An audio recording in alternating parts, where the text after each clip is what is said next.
Again, good afternoon and good morning to everyone. This is Joseph Trevisani from FX Solutions. I hope I am speaking to all of you at your vacation estates, wherever that may be. Just so everyone knows, I'm certainly not doing that. I'm speaking from the office. And I hope you're all having a good month and spending some time in the sun. Here in New York, the weather has actually been lovely. For the first 2 months of the summer, June and July, we got nothing but rain and cold weather. And now we have sunny skies and very nice temperatures. And my wife and my 2 daughters are at the beach, and I will see them in a number of days. Anyway, enough for that introduction. One of the more curious things we've been experiencing as currency traders for the past year, but maybe a little bit more, has been the disconnect between the traditional ways of measuring currency value and trading value, what to buy and what to sell, and the performance of the dollar. One, we know that we've been through a very unusual period. That period is continuing, and we're still dealing with its residue. But as far as trading goes, the odd fact, or maybe the true fact, is that it takes time for a market set of assumptions to dissipate. Part of this, I think, is due to real factors, things that are actually transpiring in the market, and others are due to the fact that once a scenario for making trading profits takes hold, it's difficult to dislodge it. For a very good reason, that any trading scenario which makes money and happens time and time again is one that many traders will identify and participate in. Both factors, I think, are playing out in today's topic, which I have named the end of the dollar asset bubble. It was renamed, actually, and as I used it as a column in some of the places it was posted. Another way to put it is this the end? And this is a topic that's interested me for some time, and I think probably many of you as well. Is this the end of the good news is bad news scenario for the dollar? It can be a bit disconcerting before you're used to it. You get good news in the dollar, good news for the U.S. economy, good news in U.S. politics, whatever you'd like. Things which would, in a normal situation, in a normal market, in a historical market, produce a rise in the dollar. And what do they produce for us as traders? A fall in the dollar. The reasons for this are completely tied, I feel, to this period right here, and the reasons that you saw this type of movement in all currencies against the dollar, but particularly the reasons for it. So we're going to go through some of that, but I just want to give you a small story of before when I took my vacation. I've been on vacation for 2 weeks, and I just came back. So I will answer questions as we go through. In my opinion, August tends to be less volatile.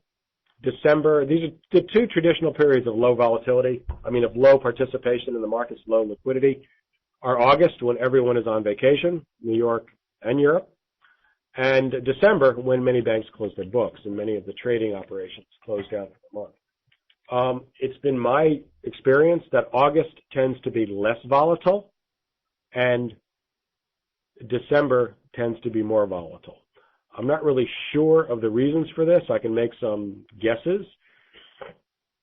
I think the drop-off in liquidity is far greater in December. The actual number of people participating, the actual liquidity in the market is much less in December because banks actually withdraw from the market. They don't trade. Their people don't make any prices except for the best customers. So there really is a tremendous fall off in liquidity. In August, I don't think there's so much of a fall off in liquidity, and that means that all the banks are still in the market, all the players are still involved. It's just that there are less of the speculative urges in the market simply because everybody's sitting on a beach someplace and not participating. But the liquidity itself is really not that much diminished if something starts to move. So those are the two periods where traditionally, and that's the reasons I think why you get a difference. Now, the last non-farm payroll we had, and this of course is the greatest, the friendliest trading number, the trading number we all like, was on August 7th. Let me just find it here on the chart, right here. Let's expand the chart a little bit. This right here is August 7th. Now, the number was considerably better than expected, and we had an interesting reaction. I do not know anything about Mr. Soros's leisure time habits, so I can't say anything about whether Mr. Soros. Frankly, I think Mr. Soros is busy continuing his attempt to take over the U.S. government. I retract that. I don't know what Mr. Soros or anybody else does. Anyway, so this was the reaction we had on August 7th. And I think it's important because it gives us a sense, perhaps, that we are slowly returning to the method, to the traditional types of analysis, which matters greatly, of course, going forward for all of our positions and for the interpretation of the market. This being the 7th, this being the 7th right here, this day right here, you can see what happened. Now, if you drill down, I'm not going to, but what actually happened was kind of interesting. The initial response to the better than expected non-farm payroll number, and frankly, I think probably employment is the most important indicator and economic fact in the United States right now, for reasons having to do, obviously, with the consumer society and jobs, but that's obvious. My laptop the keyboard is not full of sand. I just want everybody to know that. I left it home. The initial reaction to the better than expected number on August 7th was the first 5 minutes after the release of the number, the euro rose about 40 points.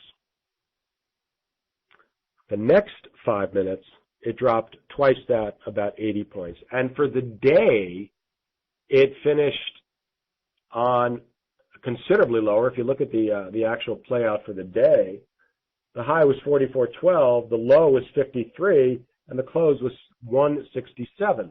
So clearly, that particular day, and there could be many other things involved in this, including positions and August and everything else, the dollar was clearly, at least against the euro, bolstered by better than expected U.S. numbers.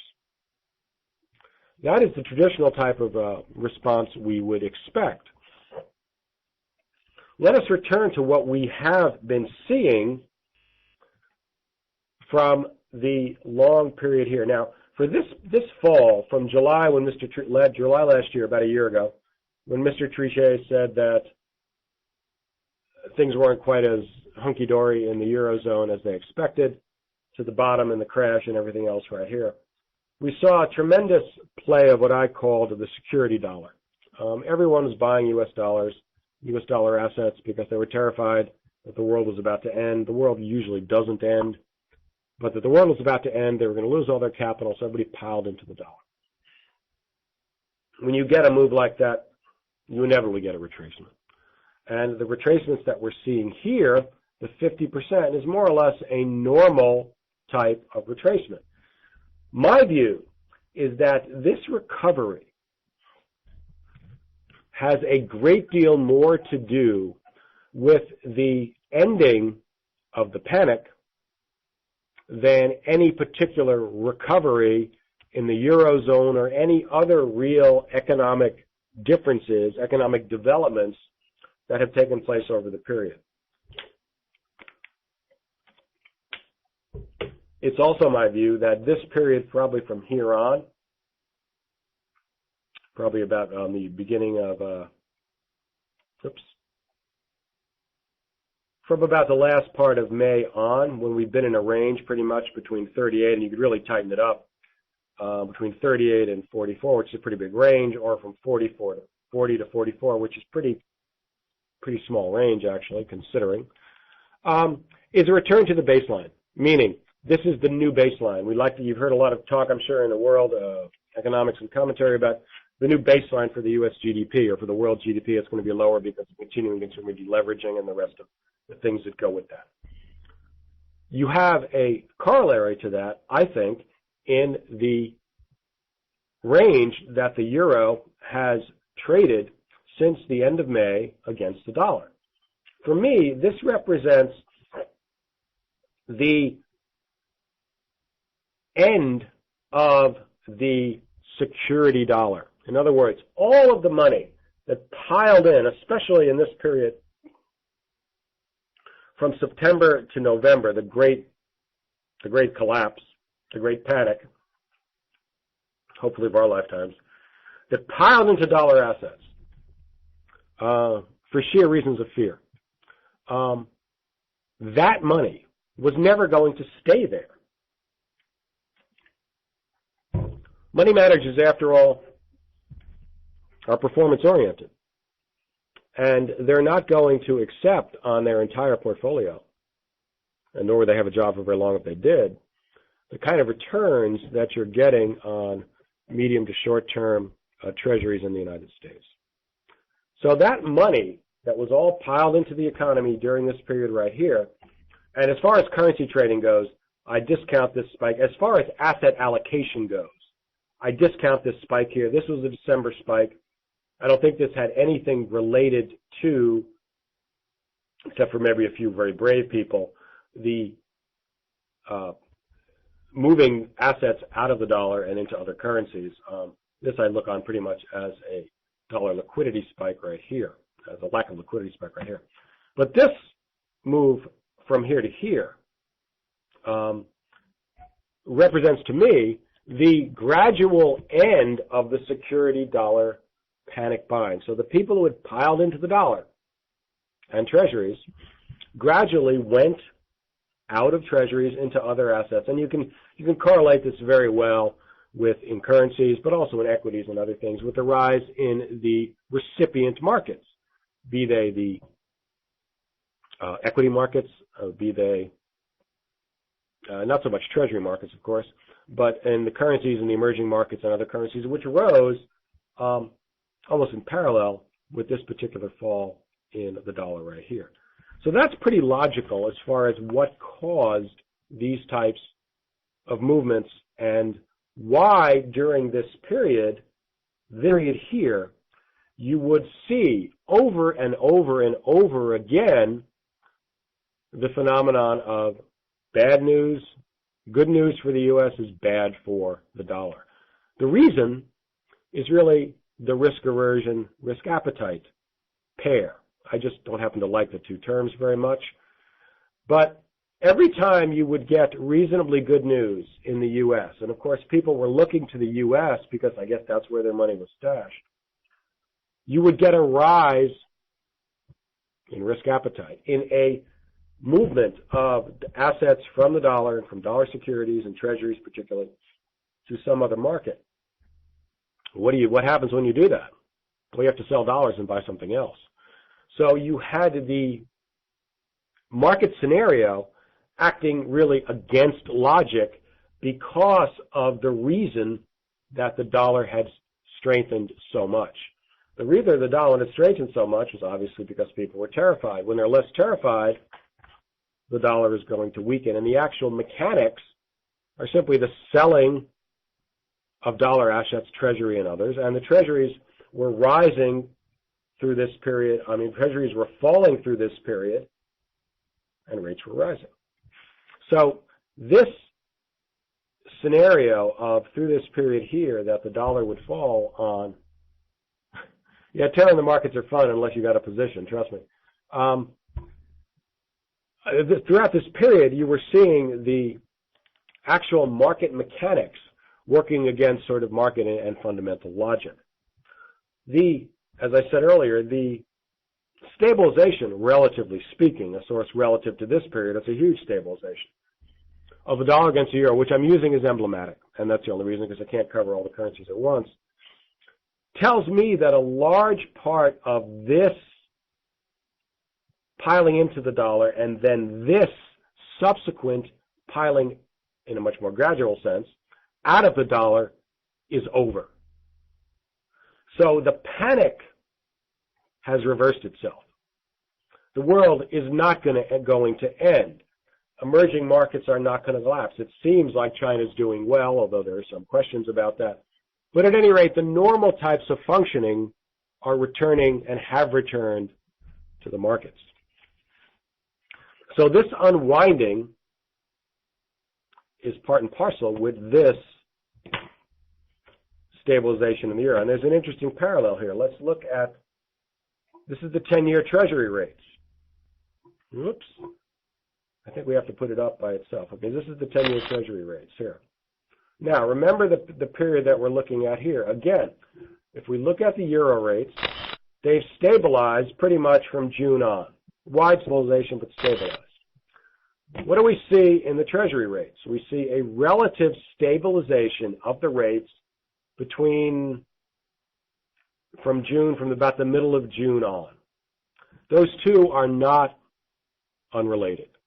This period here in Treasuries, as Treasury rates were rising, as Treasury prices were falling. So if you look at the period where we saw the stabilization in the euro rate against the dollar matches very well with the stabilization, the return and then stabilization of Treasury rates, the 10-year Treasuries. Again, this is telling me that the panic buying of U.S. assets, but particularly U.S. Treasuries, and the unwinding of that is completed. That, I feel, was the greatest driver of the good news for the U.S.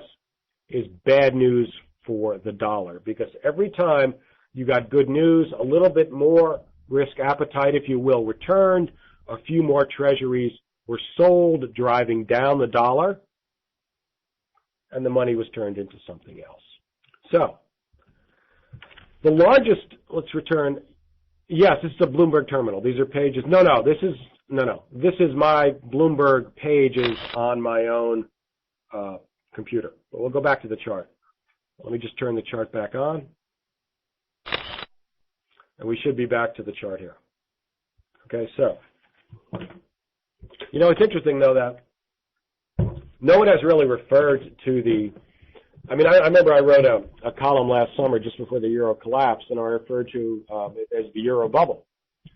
And in my mind, it very much was a bubble. It was driven by credit in the trading markets, by the ability of leverage in the trading markets, and by a false set of assumptions.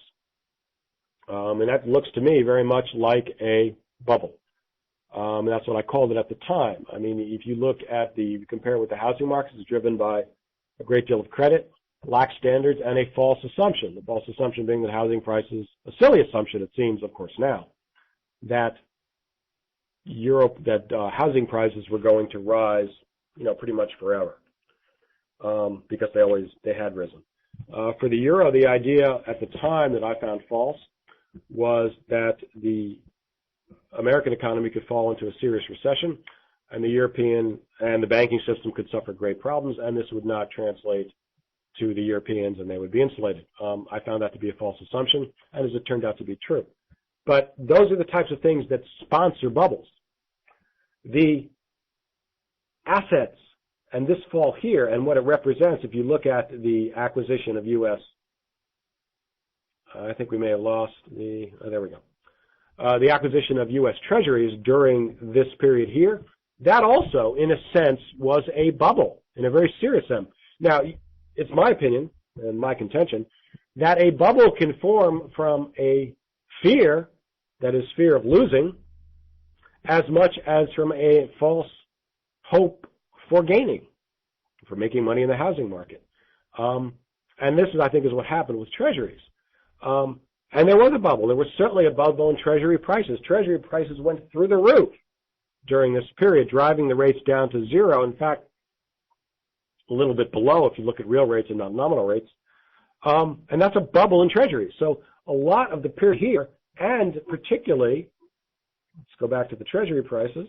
Oops, not Treasury prices. Hold on. Whoops. Keep forgetting where my pages are. I'm actually pretty new at Bloomberg terminals. Let me make sure that everyone can see this. Looking back to the Treasury, this period here, now remember, this is a chart of rates, of course. Excuse me. Rates fall as prices rise. So this period right here was a period of tremendous rising in U.S. Treasury prices. To me, just because it's sponsored by fear, loss of capital, doesn't mean it's not a bubble, because the logic behind it is probably not true. I guess there was certainly some truth, or certainly there was real fear that you were going to end up with a worldwide banking financial system collapse. It appears that that fear itself was not misplaced. It didn't happen, so we'll never know. Had primarily the U.S. Fed, but the other central banks around the world not taken the actions they did, nobody knows. There's, I suppose, a good end of the world or Armageddon novel to be written there. But in fact, it didn't happen, so we don't know.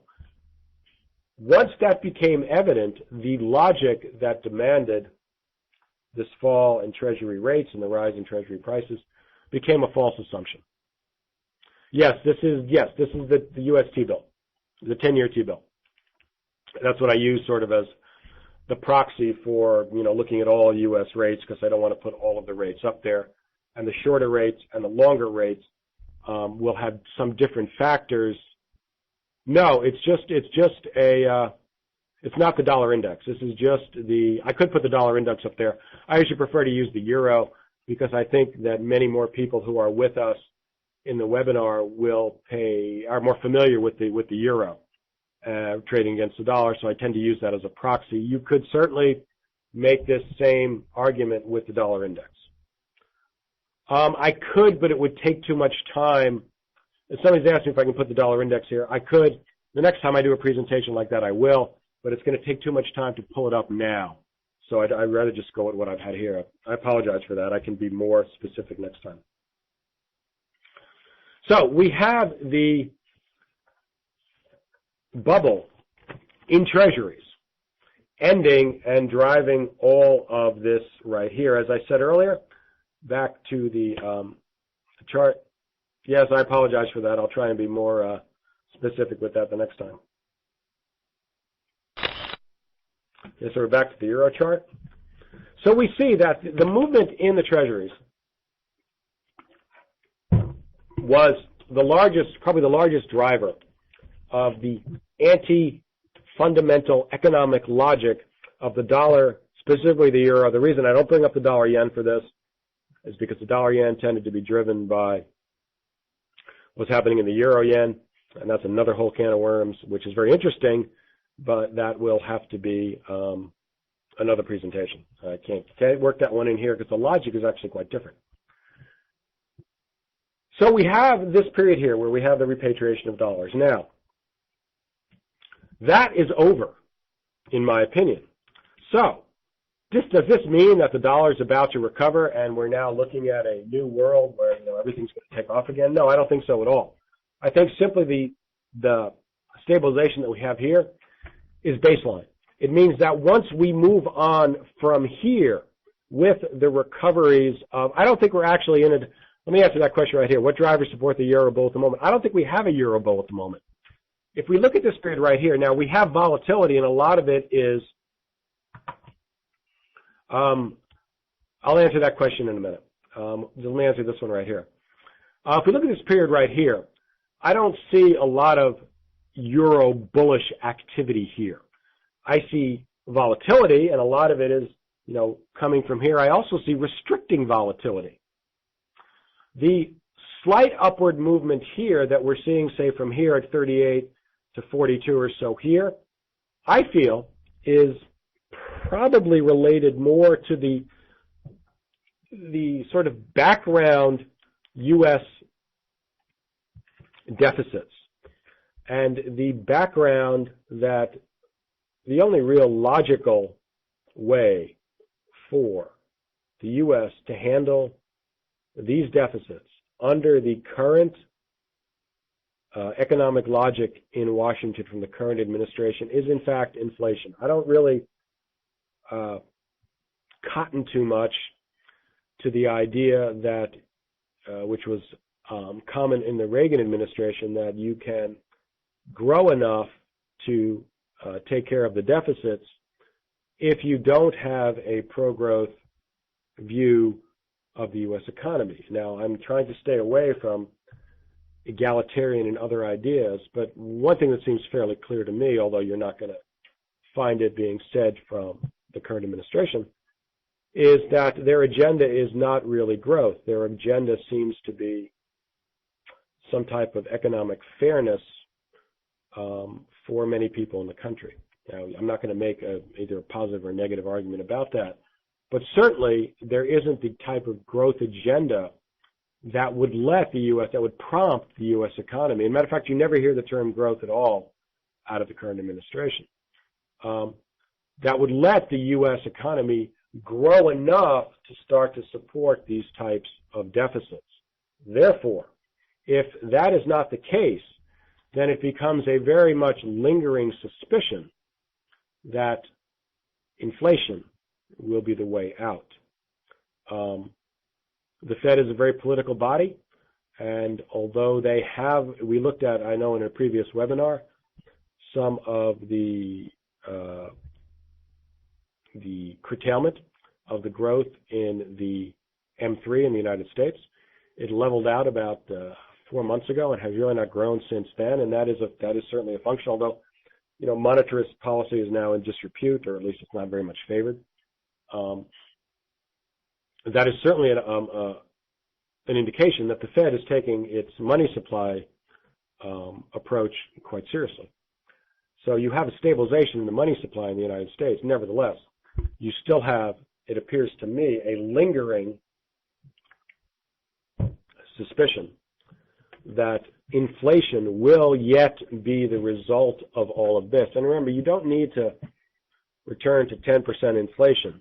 You end up with a 3 or 4% inflation steadily. You can really do some serious reduction in real terms to the U.S. deficit. And if that ends up being de facto government policy, moderated inflation. Now, I'm not sure what you mean by hyperinflation, but moderated inflation. Then that it would, for me, answer some of the background to this gradual rise. And it is gradual. I mean, it's not that the euro is falling from here to here. The euro is rising from here to here. But relative to what went before, this is serious stability. As I said, this does tell me that the both piling in and then gradual leaving of U.S. dollar assets is over. Because if it was still going on, the euro would probably still be rising. You've also seen a relative top in some of the other currencies. Let's just take a look at the Aussie here. Where's my Aussie chart? Oh, let's take a look at the Kiwi. Okay, this is a daily Kiwi chart.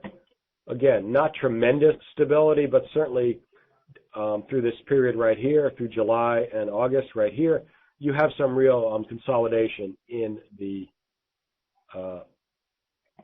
Kiwi, which is certainly one of the commodity currencies. So, excuse me.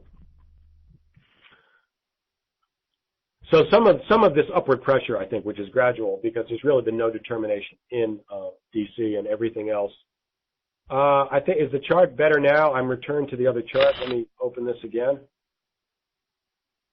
Okay, I've returned to the main chart, which should be full screen. So, if we accept my premise that the piling in and the removal of U.S. assets is over, and it's symbolized or indicated by this stability here, then clearly another fact thing that's telling us is there, at least as far as the Eurozone and the United States goes, there's certainly no edge in supposed recovery or return to a rate hike cycle. The fact that the Israelis raised rates may be interesting, but I don't think it actually bears very much on the major central banks around the world.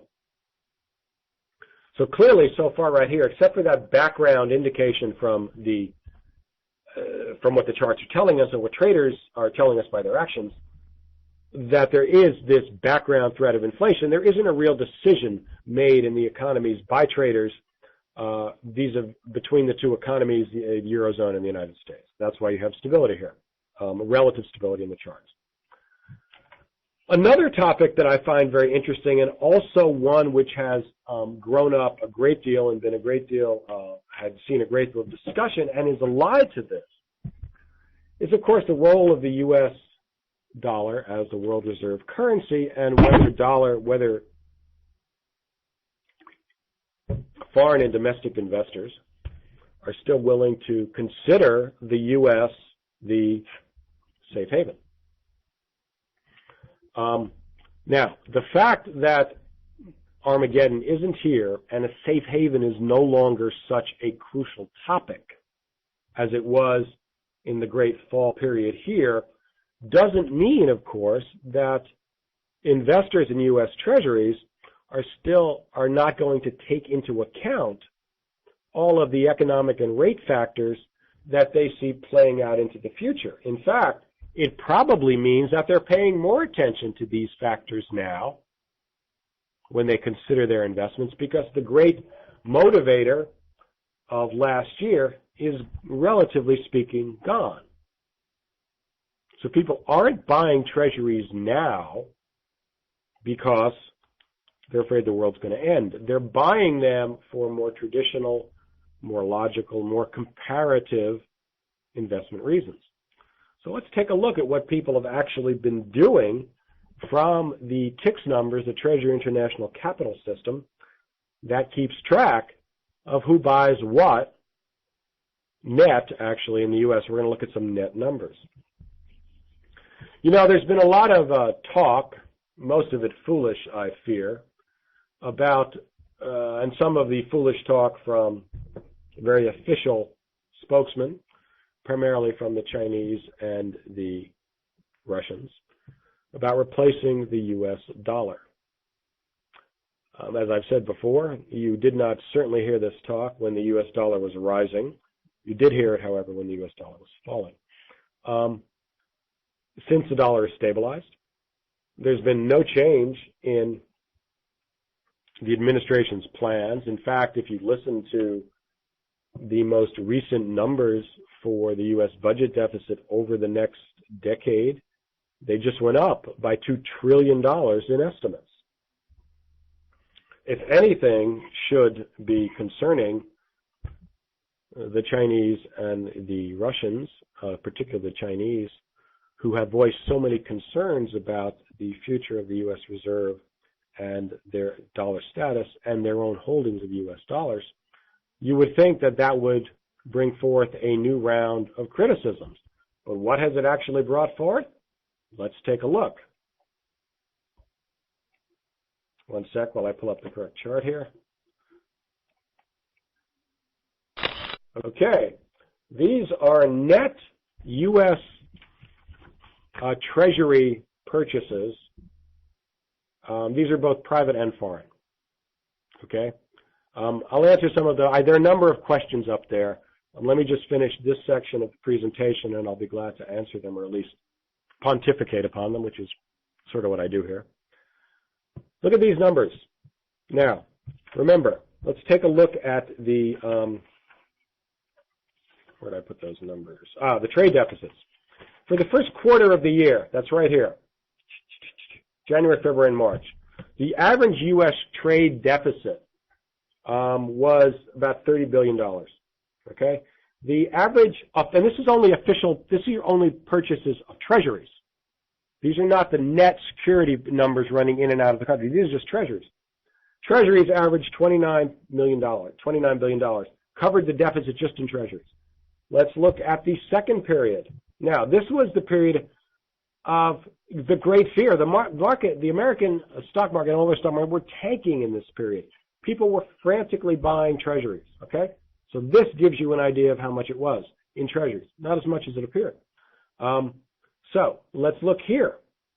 Now, when things have calmed down, when there is a more sensible judgment on what will or will not be the future as far as the world financial system, Treasury purchases went up $10 billion on average per month. Look at the latest month here for June. $100 billion in U.S. Treasuries were purchased. In fact, if I recall, China had a record number of purchases in June. I think it was $26 billion. It does not appear that anyone is abandoning the U.S. dollar or is suffering from fear of what the future will hold for the dollar or for the U.S. ability to finance its deficits. Now, this is a small period. There is a very long period ahead where the U.S. will continue to run the most, in my opinion, dangerous types of deficits. But as far as money and mouth and what is being put where, certainly there is no indication that the Chinese, who have been the leaders in this, have changed their view of U.S. Treasuries and the U.S. dollar. Well, if they haven't, then the threat to the U.S. dollar as the world reserve currency, which certainly seemed to be much on the minds and much on the lips of many in the period when the dollar was falling as people deleveraged out of treasuries. I remember through that period what you're hearing over and over again, oh, the dollar's falling, it's because of this, because of this, because of deficits. In fact, the dollar wasn't really falling. It was reaching a non-panic equilibrium, reaching a non-panic stability. And the fact that treasury rates were rising and prices falling through that period was more indicative, and I know I've said this before, was more indicative of the ebbing of the panic than any view forward on the U.S. dollar. And I think that's really what we've seen. So despite U.S. deficits and all of what we've seen in the past year, spare investment, something which we should keep in mind when we judge how what is going to be affected. The U.S. Fed starts raising rates. They're not going to raise them once. They're going to raise them gradually over a period of time. And that is the closest correlation. So the markets tend to use economic indicators because, after all, if the U.S. economy was growing much, much stronger, but the markets were convinced that regardless of what the U.S. economy did, even incipient inflation or current inflation, the Fed was not going to raise rates, then there wouldn't necessarily be, now, I don't think we've ever encountered this type of situation, at least in its full-blown idea as I posed it, that the economy is getting better, inflation is rising, but for some reason, just as a thought experiment, the Fed is not going to raise rates. The U.S. dollar would not rise. So it is the economic and inflation numbers which sort of act as predictors for central bank rate cycles. The difficulty we're going to have for the next 6 months to a year is that whatever numbers we see, and I'm including inflation numbers, out of the EU or the EMU and the U.S., I don't think we're going to get a credible conviction that the Fed or the ECB is going to start raising rates. In fact, it's probably more credible on the EU side because they've been more consistent in their inflation targets, and they've spoken about it much more, on and on and on, in fact, and they're the inheritor of the Bundesbank. So we may actually be in the unusual, and I mean unusual situation, of getting, especially for the next 2 or 3 months, where whether we end up with another slowdown, nobody knows, because that depends, I suppose, on what consumers, on what consumers do, both in the EU and even more in the U.S. But for the next several months, there certainly has been enough oomph applied to I'm going to get to these questions in a minute. I'm just going to finish one statement.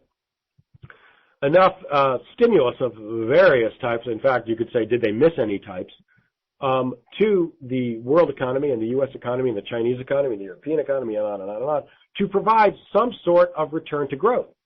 In addition, there was tremendous rundown of inventories in many, many industries, which will require, to some degree, restocking. So there is going to be growth for the next quarter or two.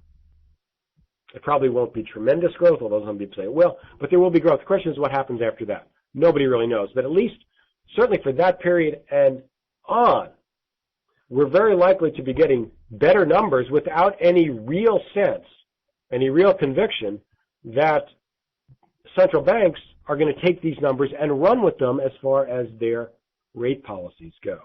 I think very much the banks will wait because they know, as well as anyone, that much of the recovery, the staving off of continued collapse and whatever recovery there is due to government stimulus policies, monetary and fiscal spending. That does not last forever. Just in the United States, let's take a look at car sales over the next few months as the Cash for Clunkers program has ended. So, whatever growth numbers we're going to get over the next few months may not actually, even if one of them, one economic zone, be it Europe or the United States, very much outstrips the other in terms of better statistics. I don't think you're going to get a great movement in the currencies. In fact, I would say one thing. If the European numbers turn out to be much better than the United States, you probably will get a rise in the euro simply because the European governments and the central banks have been less stimulative and therefore clearly more interested in inflation than the United States.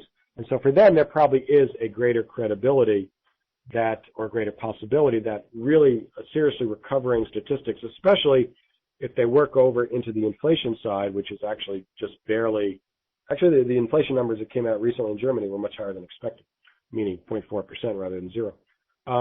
I think there probably is a sense that if you get better European statistics, it will drive the euro higher. However, in my mind, there is a serious question.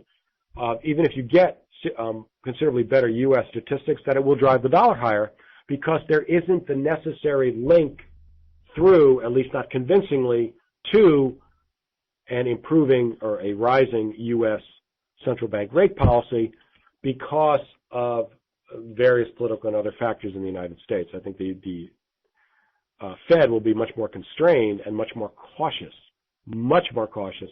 in raising rates regardless of what happens with the U.S. economy or U.S. inflation. So therefore, I think you do have, as I said, a chance. If you get better statistics from the U.S., you're going to get a rise it's going to be good for the euro. But I think probably if you get moderate to better U.S. statistics, it may not support the dollar for the next several months anyway.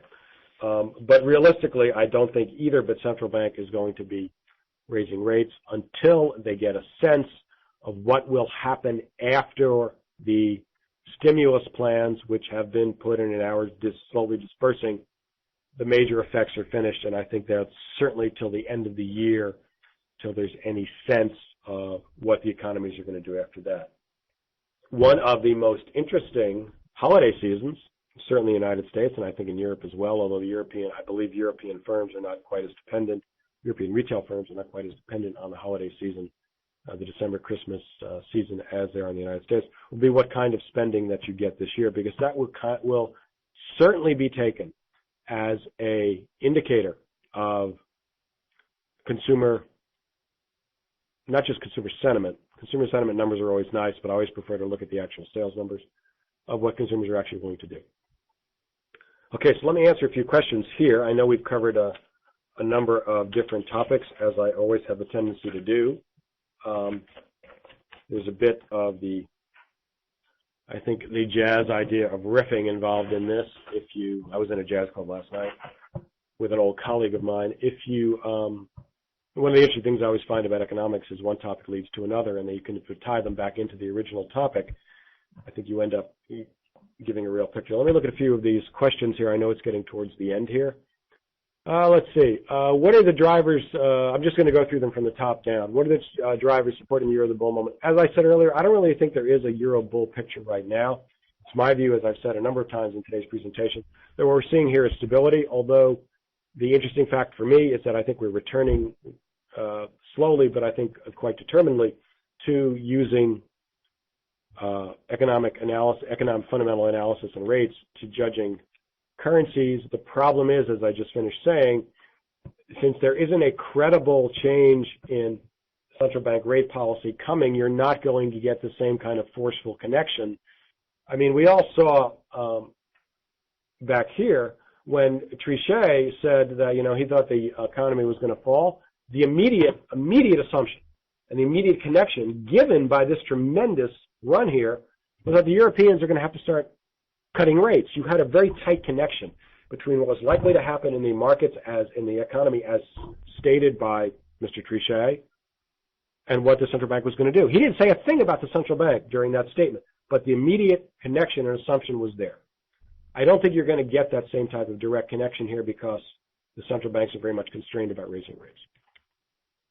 My view on the USD for a funding currency more than the yen. I've always been a little bit dubious about that. But in fact, I mean, if you're going to borrow long term, certainly short term in the United States, now's a good time to do it. The question is, what does that do for the dollar? I mean, it would tend to keep the dollar down, of course, the same as it would in Japan, because what you do is you borrow the dollars and then you sell the dollars to move them someplace else. So that could certainly be a drag on the dollar. I mean, look, it is a logical assumption to make that if you're looking to borrow in our world where the funds are so eminently fungible and so eminently movable by electronic means, that now is a good time to borrow in the dollar if you're looking for funding. One of the problems with that, of course, and that whole scenario is that banks aren't particularly lending right now. So you may have a hard time getting the type of credit you might want. The banks are certainly being much more restrictive.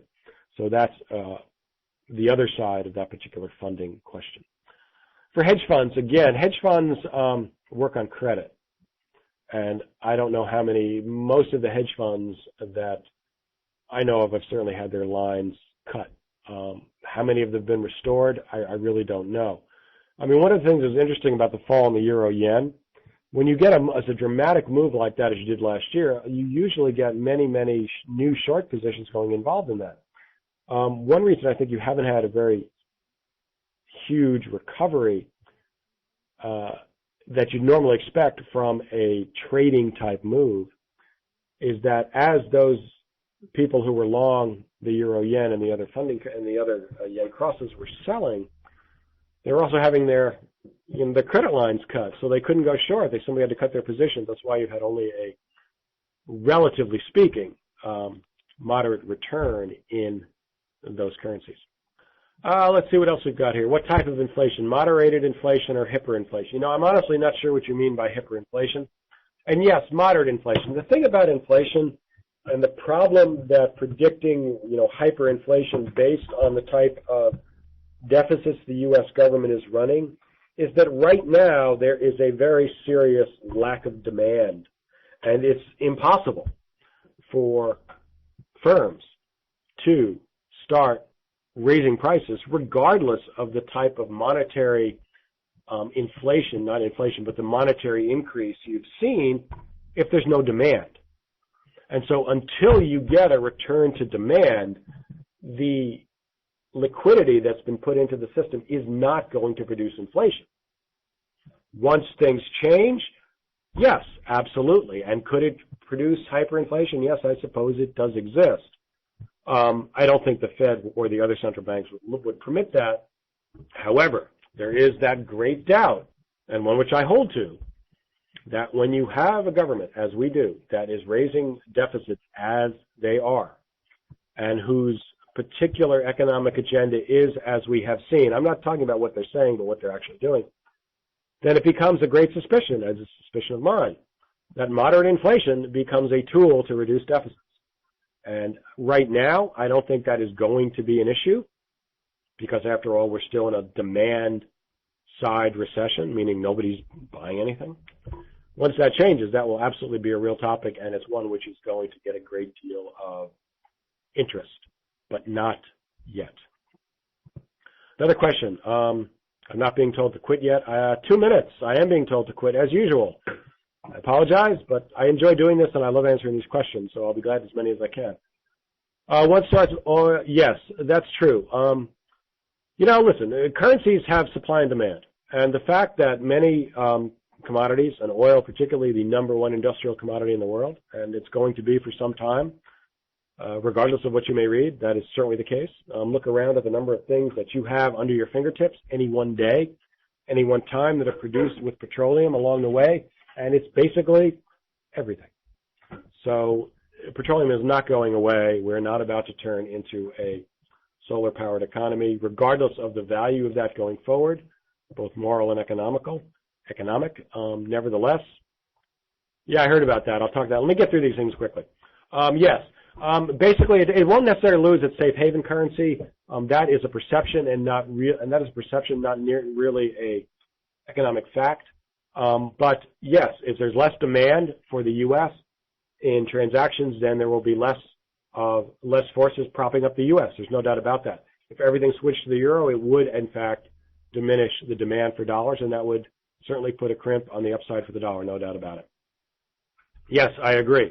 And I think long term, all central banks will diminish their holdings in the U.S.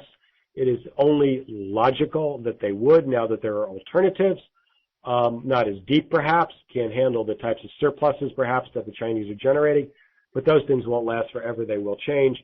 There is no doubt in my mind that you're moving slowly to a multipolar, not only political system, but also economic system and also reserve currency system. That will take time to develop, but I feel that that's pretty much inevitable.